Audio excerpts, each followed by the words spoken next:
Hello sa lahat. Ah, ito ang sa Rojas Boulevard. Nasa Dolomite section tayo. At gusto ko makapakita sa inyo message ni Father God. Tignan mo, merong mga basura. Okay? Daming basura.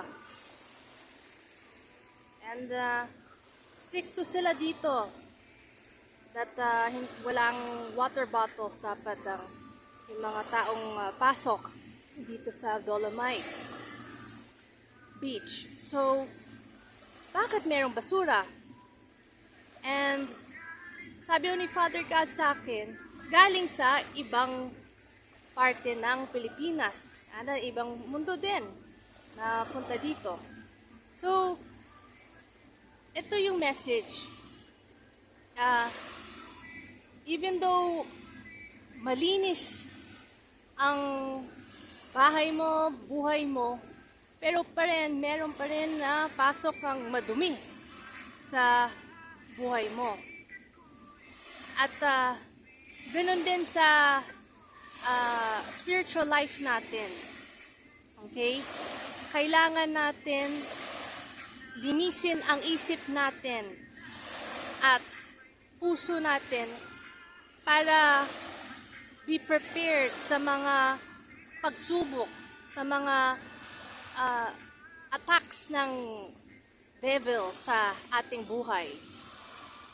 That parating malinis, pero kailangan prepared tayo that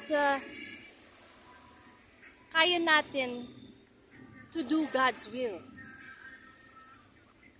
Kung hindi natin linisin ang isip at puso natin through repentance, makikita nyo yung buhay nyo hindi maganda.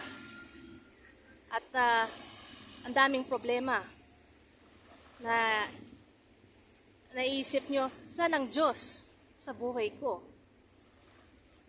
So, yung message is that meron parating basura sa buhay natin. Walang katapusan yan. There's no end. But, yung pwede natin gawin is parating i-maintain ang buhay natin, linisin ang isip, alisin ang mga negative, at sa isip natin at yung puso natin, cleanse natin sa lahat ng mga kasalanan natin. Para when time natin mamatay, ready na tayo. At kilala tayo ni Jesus Christ. So ito ang end of the message.